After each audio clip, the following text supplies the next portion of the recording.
ज्ञानतिमिरन्दस्य ज्ञानाञ्जनशलाकया चक्षुरुन्मिलितं येन तस्मै श्रीगुरुवे नमः।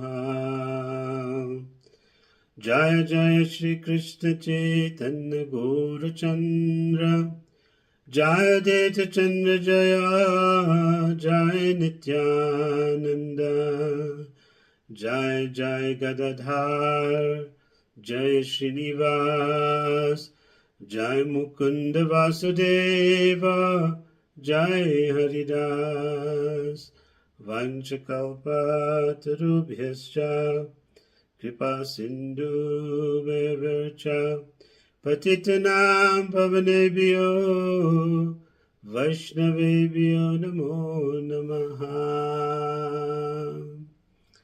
So today I feel a deep sense of pain. It's not so easy to put into words the thoughts and the emotions on a day like this. We continue to feel the pangs of separation and dearly miss the many precious moments of interactions with this great Vaishnava, who walked amongst us, who spoke with us, who took prasad with us, who taught us, who gave us valuable personal instructions, valuable institutional instructions. He was a living Bhagavata, a scholar, a saint, Sudha Bhakata, an exalted, illustrious, glorious personality. Srila Bhaktivinoda Thakur has written in Sharanagati a very beautiful song, Sudha Bhakata Charana Renu, where he describes the association of Krishna's devotees as being very important. Sudha Bhakata Charana Renu Bhaja Anukula Bhakata Seva Paramaside Premalati Karamula, where he says that the dust of the lotus feet of a pure devotee, the enthusiastic devotional service and service to the pure devotee of the highest order are the roots of the creeper of devotion. So many of us are recipients of that Charana Renu, the dust from his lotus feet. Today, we can say that the roots of our individual devotional creepers have been nourished and fertilized by the association of His Holiness Bhakti Charu Swami Maharaj. Such a unique personality, a role model of perfection, a role model of Bhakta Seva, exemplary devotee, how to serve the devotees. He was a perfect disciple of a perfect master who led a perfect life and has invited us to do the same. We see all our previous acharyas, they were exemplary, they did exemplary things. Srila Bhaktivinoda Thakur, at a young age of 6, he could read the Ramayana and the Mahabharata. He had to endure the sudden death of his 2 elder brothers from cholera. Yet he was eager to share with the European and Western society the message of Lord Chaitanya Mahaprabhu. So he compiled Sri Chaitanya Leela Smarana Mangala Stotram. It was sent to the Western world. He first introduced Lord Chaitanya Mahaprabhu to the West. Srila Bhakti Siddhanta, his glorious son, at the age of 7, had memorized all 700 verses of Bhagavad Gita. He received personal training in printing and proofreading from Srila Bhaktivinoda Thakur himself. Srila Bhakti Siddhanta was innovative, he was bold, and for the first time in the Gaudiya line, he allowed sannyasis to wear Western cloth and travel with modern transport as opposed to traveling on foot, all for the sake of preaching. All for the sake of preaching. And we see Srila Prabhupada imbibing the very same spirit. He had broken all barriers, he surpassed all boundaries and fulfilled a prophecy of the Lord's name going to every town and every village. Pritiviti achayate nagaradigram Savatra prachara hoibe moro nam. And we see all over the world today, Krishna's holy name is chanted and glorified. During a walk at Radhakund, the most sacred place in the universe, Srila Bhaktisiddhanta Saraswati Thakur told Srila Prabhupada, if you get money, you print books. And just see how Srila Prabhupada absorbed that instruction. He created the BBT, he printed and inspired the distribution of so many books. As a matter of fact, somebody on the planet receives one of Srila Prabhupada's books every 3 seconds. Now, we see that same evangelistic spirit in the life of His Holiness Bhakti Charu Maharaj. At his first meeting with Srila Prabhupada instructed him to translate his books into Bengali. And Maharaj translated the 18,000 verses, 12 cantos, 335 chapters of the Chakravarti, the Amala Purana, the most sublime, ripened fruit of all Vedic literature. The Nigamakalpataro Galitam Phalam Shukamukad Amritam Dravya Samyutam. This Srimad Bhagavatam, which Maharaj relished, translated it on the order of Srila Prabhupada into Bengali and taught it every day of his life. So Maharaj did exemplary service. He produced movies, he built a temple within a year. Such an extraordinary, incredible thing. He served Srila Prabhupada with his life and soul.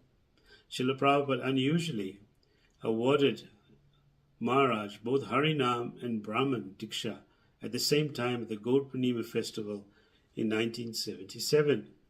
And hardly 90 days later on Snan Yatra, Srila Prabhupada awarded Maharaj sannyas. Srila Prabhupada had marked an extraordinary disciple and demonstrated his faith in him. And Maharaj never faltered. He carried the order till his last breath. The perfect disciple of a perfect master. And for 43 years as a sannyasi, His Holiness Bhakti Charu Swami traveled and preached, nourished the devotees, protected and shielded Srila Prabhupada's ISKCON, saved properties, saved deities. He extended himself, worked hard for his spiritual master's mission. He lived and worked for ISKCON. He traveled and sacrificed for ISKCON. Srila Prabhupada said, ISKCON is my body. For Srila Bhakti Charu Maharaj, ISKCON was like his heart. We saw how bold he was when he was the chairman of the GBC in dealing with the New York property matter. And he often instructed, never leave ISKCON, never leave Srila Prabhupada's ISKCON. No matter what happens, don't leave ISKCON. So this is a resounding order to all of us. Maharaj was Nirmatsaro Pujito. He was a non-envious personality. Srinivasacharya in his Sad Goswami Ashtakam writes very beautifully in the first stanza, Krishna Kirtana Garna Natana Paro Premamritambo Nidhi Dira Dira Jana Priya Priyakaro Nirmatsara Pujito Sri Chaitanya Kripa Bharo Bhuvibhava Bharavarantarako Vande Rupa Sanatana Raghuyago Sri Jiva Gopalako. Like Srila Prabhupada, Maharaj followed in the footsteps of the 6 Goswamis, always engaged in chanting the holy name of Krishna and dancing. The Goswamis were popular with the gentle and with the ruffian because they were non-envious, nirmatsaro of anyone. Whatever they did was all pleasing to everyone, and they were fully blessed by Lord Chaitanya Mahaprabhu. They engaged in the missionary activities to deliver all the conditioned souls in the material universe. We see this being perfectly executed by Srila Prabhupada, and following in his footsteps, Srila Bhakti Charu Swami Maharaj exemplified this. And most certainly Maharaj was blessed by Srila Prabhupada and Lord Chaitanya Mahaprabhu. he was empowered to do extraordinary services. So this day, on the anniversary of Maharaj leaving this world, while we are very sad, we are very pained, we are filled with beautiful memories. And we have the opportunity to live in the spirit of what Maharaj shared. For the disciple and well-wishers, that means we follow the instructions, the Vani. Inscribe the Siksha we received on our hearts. We are in a Siksha Parampara. Srila Prabhupada is the supreme Siksha Guru. We are never alone.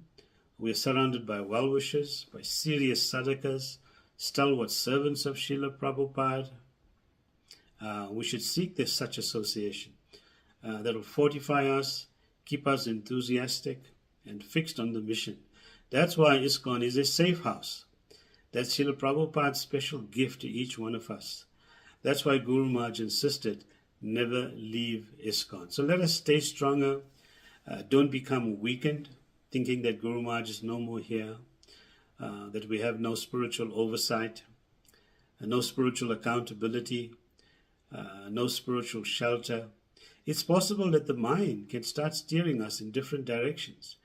If Guru Maharaj was here and was coming next week, we would adjust our postures, we would prepare to receive him, enthusiastic about reporting on our preaching activity and serving him. So we are here now in the institution of ISKCON, the institution designed to give us shelter. Maharaj lives in his instructions, through his orders. He is our well-wisher, and indeed, on a day like this, we must, if required, correct our posture. We have to do more than just our own sadhana, which is very good, but we need to do more than that, more than just attending the Sunday program. We've got to do something for the preaching mission. Why? Because it's the only way to repay the debt of the spiritual master. Actually, we carry an eternal debt to the spiritual master. Srila Prabhupada once said that it's not possible to repay this debt. But Srila Prabhupada also said that the disciple could try and clear the debt and do as he was doing by spreading Krishna consciousness. So it's a day of assimilation, a day of thoughts.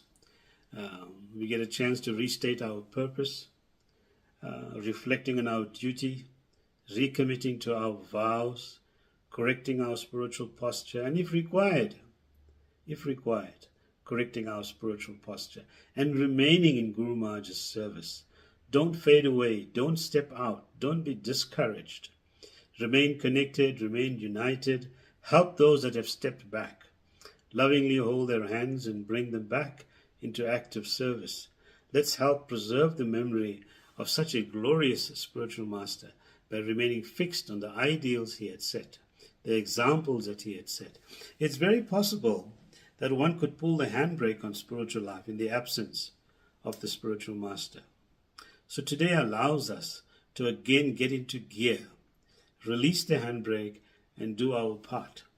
We must try our best to follow Guru Maharaj's footsteps, work hard to expand ISKCON, to expand the preaching, to protect ISKCON, to go the extra mile, find spiritual strength to reconcile our positions where disputes exist, remain fixed and focused on the order to preach, expand, increase, roll up our sleeves, develop some part of Srila Prabhupada's house, all the while entering deeper and deeper into our own Krishna consciousness.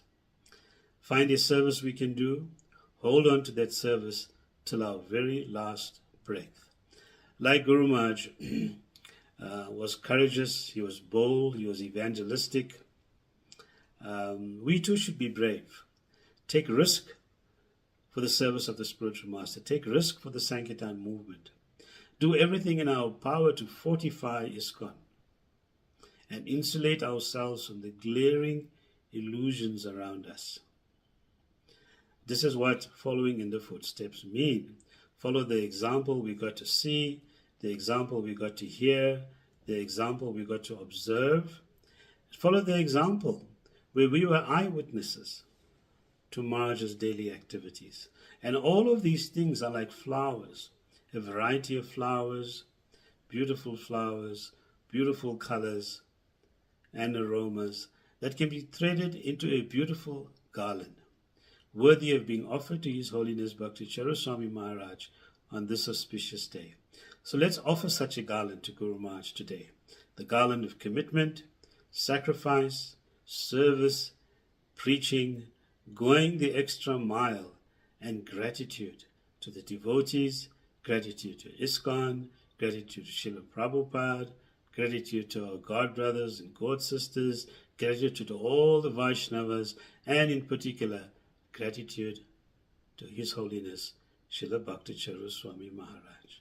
All glories to His Holiness Bhakti Charu Swami Maharaj, all glories to Srila Prabhupada, Anantakoti Vaishnav Vrinda Ki Jai, Gaur Premanandi, Hare Krishna.